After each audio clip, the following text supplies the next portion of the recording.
We decided to live independently after marriage, but my controlling Mill spread lies about me stealing her son. So we canceled our big ceremony. I'm Zoe, 25F, and I've been engaged to my boyfriend Ryan, 27M, for about 6 months now. We've been together for 4 years and have lived together in our own apartment for the last 3 years. We're both really excited about our upcoming wedding, which is scheduled for next month. Ryan and I met during our college days. We were both part of the same study group for our economics class. I remember being drawn to his quick wit and infectious laugh. We started as friends, often grabbing coffee after study sessions, but it didn't take long for us to realize there was something more between us. Our first date was at a local pizza place, where we ended up talking for hours, long after we'd finished eating. Ryan comes from a very close-knit family. His parents, David, 53M, and Karen, 50F, own a successful local bakery that's been in the family for 3 generations. The bakery, Sweet Memories, is known throughout our town for its delicious pastries and warm, welcoming atmosphere. Ryan grew up helping out at the bakery, and some of his fondest childhood memories are of kneading dough with his dad or decorating cookies with his mom. They live in a large house that's been in their family for generations. It's a beautiful Victorian-style home with a wraparound porch and a big backyard where they often host family barbecues in the summer.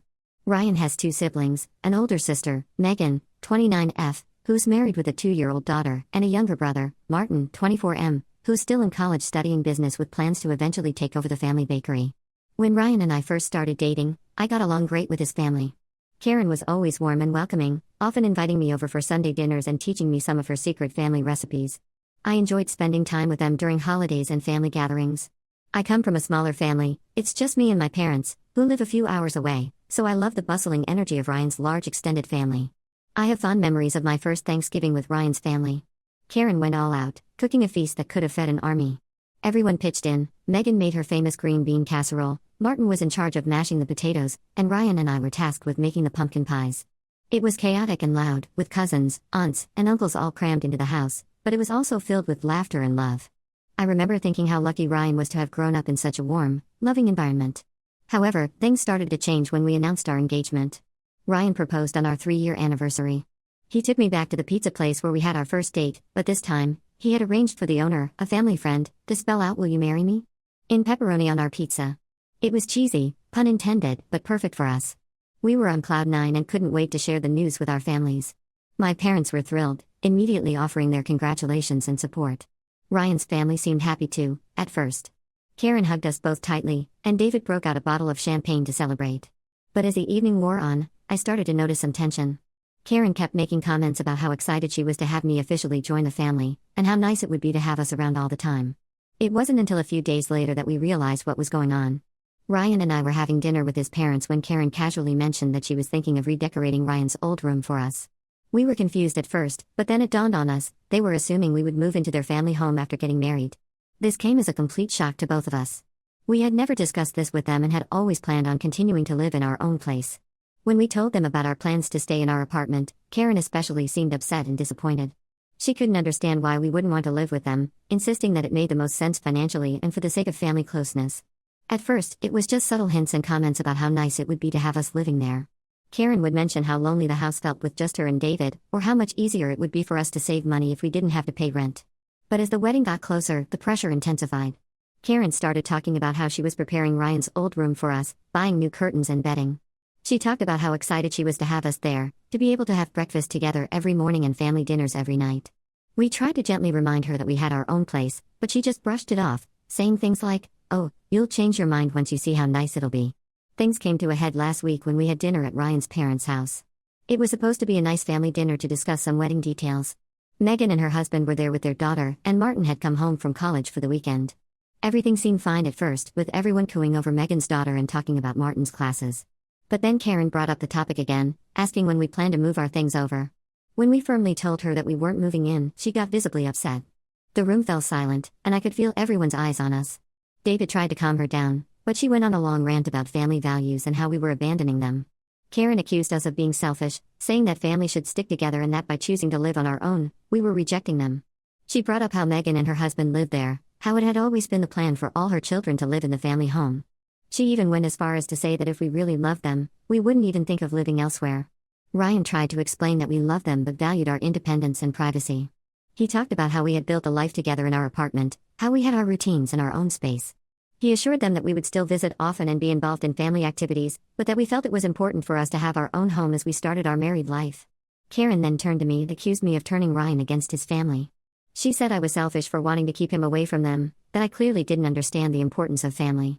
I was shocked and hurt by her words, as I had always tried to be respectful and kind to them. I had never once suggested to Ryan that we shouldn't live with his family, it had always been a mutual decision. The dinner ended on a really sour note, with Karen refusing to speak to us for the rest of the evening. As we were leaving, David pulled Ryan aside and told him that he needed to think about his priorities and that they were very disappointed in us. Ryan was visibly shaken by this, and the drive home was silent, both of us lost in our thoughts. Since then, we've been getting daily calls and messages from various family members, all trying to convince us to change our minds. Megan, who lives at home with her husband and daughter, called to tell us how great it is to have family support and how we're making a mistake. She talked about how helpful it was to have her parents around to help with the baby, and how much money they were saving by not having to pay rent. Even Martin, who's away at college, sent us a long text about how we're breaking their mother's heart. He said that Karen had called him crying, saying that she felt like she was losing her son. Martin pleaded with us to reconsider, saying that he was planning to move back home after college and that it would be great if we were all there together. Ryan is really torn up about this. He loves his family and hates disappointing them, but he also wants to start our married life together in our own space. He's always been close to his family, especially his mom. Growing up, he and Karen had a special bond. She was always the one he went to for advice or comfort. To have her so upset with him now is really taking a toll on him. I'm feeling guilty and stressed, wondering if I'm the cause of this family rift. But at the same time, I don't think it's fair for them to expect us to give up our independence just because it's what they want. I keep thinking back to all the plans Ryan and I have made for our future, how we've talked about eventually buying our own house, maybe getting a dog. None of those plans involved living with his parents. We're getting married in just a few weeks, and this whole situation is casting a shadow over what should be a happy time. Ryan's parents are threatening not to attend the wedding if we don't agree to move in with them. They say that if we go through with this decision, it's a clear sign that we don't value family, and they won't support our marriage. We're both stressed and unsure of how to handle this without completely alienating his family. Ryan has tried talking to his dad one-on-one, hoping he might be more reasonable, but David just keeps saying that Karen is heartbroken and that as a husband, he has to stand by her. I don't want to be the reason Ryan loses his relationship with his family, but I also don't want to start our marriage by giving in to their demands. We're both firm in our decision to live on our own, but the constant guilt-tripping and emotional manipulation are taking a toll on us. Ryan's been having trouble sleeping, and I can tell he's stressed all the time. We've talked about possibly postponing the wedding to give everyone time to calm down, but we've already put down non-refundable deposits and sent out invitations. Plus, it feels wrong to put our lives on hold because of this disagreement. I'm not sure what to do at this point. Should we stand our ground and risk damaging our relationship with Ryan's family? Or should we give in to keep the peace, even if it means sacrificing our independence? Any advice would be greatly appreciated. Update 1. It's been about 2 weeks since my last post, and unfortunately, things have only gotten worse. Ryan and I decided to stand our ground and not give in to his family's demands to move in with them after the wedding.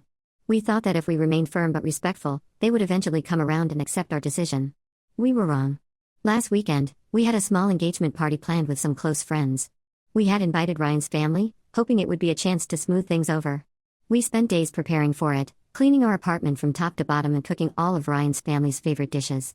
I even made Karen's famous apple pie, hoping it would be a peace offering of sorts. As the party time approached, we kept glancing at the door, hoping to see Ryan's family walk in. But as the hours ticked by, it became clear they weren't coming. None of them showed up. We later found out that Karen had organized a family dinner at the same time as our party, effectively forcing Ryan's siblings and extended family to choose sides. This really hurt Ryan. He had been trying to reach out to his parents and siblings all week, leaving voicemails and sending texts, but they either ignored him or sent short, cold responses. Seeing that they would go so far as to boycott our engagement party and turn the rest of the family against us was a huge blow. I remember the moment Ryan realized they weren't coming. He had been standing by the window, constantly checking the street. When our last guest arrived and there was still no sign of his family, I saw the hope drain from his face. He put on a brave face for our friends, but I could see how much he was hurting. The day after the party, Ryan's aunt, Karen's sister, called him. She told him that Karen had been telling everyone that I was manipulating Ryan, turning him against his family, and that I had explicitly forbidden him from having any contact with them. According to Karen, I was jealous of Ryan's close relationship with his family and was trying to isolate him from them. Of course, none of this was true. Ryan and I had always made decisions together, and I had always encouraged his relationship with his family. It was clear that Karen was trying to paint me as the villain in this situation, probably hoping that if everyone turned against me, Ryan would leave me and come back to the family fold. Ryan was furious when he heard this. I had never seen him so angry. He immediately called his parents' house, determined to set the record straight. Karen answered, and for the first time since this all began, Ryan lost his cool. He confronted her about the lies she was spreading and demanded to know why she was trying to turn the family against us. Karen burst into tears, accusing Ryan of choosing me over his real family and saying that he was breaking her heart. She brought up all the sacrifices she had made for him over the years, how she had always put her children first, how she had worked long hours at the bakery to provide for them, how she had always been there for him. She said that by refusing to live with them, Ryan was throwing all of that back in her face. David got on the phone and told Ryan that if he didn't come to his senses and agree to move in after the wedding, they would cut him off completely, emotionally and financially. Even though Ryan is financially independent, his parents had offered to pay for a significant portion of our wedding. Now, they were threatening to withdraw that support just 3 weeks before the ceremony. This threat hit us hard. We had planned our wedding counting on that financial support. Without it, we would struggle to pay for everything we had already booked and arranged. It felt like they were using their financial leverage to force us into compliance. We spent the next few days in a daze, trying to figure out what to do. We looked at our budget and realized that without his parents' contribution, we would have to either postpone the wedding or significantly scale it back. Ryan was torn between standing up for our decision and not wanting to hurt his family or ruin our wedding plans. I suggested we could take out a loan to cover the costs, but Ryan was hesitant to start our married life in debt. We considered asking my parents for help, but I knew they couldn't afford to contribute much more than they already were. We even briefly discussed giving in to Karen's demands, but we both knew that would be a disaster in the long run. After a lot of discussion and tears, we made a decision. We decided to cancel the big wedding we had planned and instead have a small, intimate ceremony with just our closest friends. It's not what we had originally envisioned, but we realized that starting our marriage on our own terms was more important than a lavish ceremony. Making those cancellation calls was heartbreaking. We had to let go of the beautiful venue we had booked, cancel the caterer, and tell the band they were no longer needed. Each call felt like we were chipping away at the dream wedding we had planned. But at the same time, there was a sense of relief. We were taking control of our situation, refusing to let Ryan's family's manipulation dictate our choices. We sent out messages to our guests explaining the change of plans. We were vague about the reasons, not wanting to air the family drama, but many of our friends figured out what was going on and have been incredibly supportive. Several of them offered to help with the new, smaller ceremony. One friend offered to officiate, another said she'd handle the flowers, and another offered to bake our cake. Ryan tried one last time to reach out to his family, sending them a heartfelt email explaining our decision and expressing his hope that they would still be a part of our lives. He poured his heart out in that email, telling them how much he loved them and how he hoped they could find a way to accept our decision. He reassured them that us living separately didn't mean we were cutting them out of our lives, and that we still wanted them to be a big part of our future. So far, we haven't received any response. As for me, I'm struggling with feelings of guilt and anger. I know I'm not really to blame for this situation, but it's hard not to feel responsible for the rift in Ryan's family. I keep wondering if there was something I could have said or done differently to prevent things from getting this bad. At the same time, I'm angry at how manipulative and cruel they're being, especially Karen. It hurts to see how much pain they're causing Ryan, and I'm finding it hard to imagine ever having a good relationship with them again, even if they do come around. Ryan is putting on a brave face, but I know he's hurting deeply. He started seeing a therapist to help him process everything that's happening. I can see how conflicted he is. On one hand, he's angry at his family's behavior and sure of our decision, but on the other hand, he misses them terribly and feels guilty for disappointing them. There are moments when I catch him looking at old family photos with a sad expression, and it breaks my heart. We're trying to focus on our love for each other and the life we're building together, but it's hard when this dark cloud is hanging over us. We're both having trouble sleeping, and there's a tension between us that wasn't there before. We're not fighting, but there's a heaviness in our interactions, a sadness that we can't seem to shake. Our new, smaller wedding is in just 2 weeks. We're both anxious about whether Ryan's family will make any last-minute attempts to disrupt it or if they'll maintain their silence. We've warned a few friends who will be attending about the situation, just in case Karen or anyone else tries to show up and cause a scene. It's sad that we even have to consider these things for what should be the happiest day of our lives. Either way, we're determined to go through with it and start our married life together, with or without their blessing. We know it won't be easy, but we're committed to supporting each other through this difficult time. We're hoping that once we're married and they see that we're happy and doing well on our own, maybe they'll come around. But we're also preparing ourselves for the possibility that this estrangement might be long-term or even permanent. I never imagined that planning our wedding would be like this. Instead of choosing flowers and tasting cakes, we're strategizing how to handle potential family drama and mourning the loss of relationships we thought would last a lifetime. But through it all, Ryan and I have grown closer. We're facing this challenge as a team, and I know that whatever happens, we'll get through it together. Update 2. It's been about a month since my last update, and a lot has happened. Our small, intimate wedding ceremony took place 2 weeks ago, and while it wasn't what we originally planned, it turned out to be a beautiful and meaningful day. In the days leading up to the wedding, we braced ourselves for potential drama from Ryan's family. We had nightmares about Karen showing up and causing a scene, or about receiving a cease and desist letter from a lawyer. The stress was taking its toll on both of us. Ryan was losing weight and I was breaking out in stress-induced hives. To our surprise, we received a text from Megan, Ryan's sister, 2 days before the ceremony. She said she and her husband wanted to come to the wedding and that she was sorry for how things had escalated. We were cautiously optimistic and told her we'd be happy to have them there, but we also warned her that if this was some kind of ploy orchestrated by Karen, we wouldn't hesitate to ask them to leave. On the day of the wedding, Megan and her husband showed up. It was a bit awkward at first, but they seemed genuinely happy to be there. Ryan was emotional seeing his sister, and they had a long, private conversation before the ceremony. Megan explained that she had started to see how manipulative their mother was being and that she didn't agree with how Ryan was being treated. She said Martin, their younger brother, felt the same way but was afraid to go against their parents. Megan shared some details about what had been happening at home. Apparently, Karen had become increasingly erratic, oscillating between bouts of tears and fits of rage. She had been calling Ryan's childhood friends, telling them not to attend the wedding.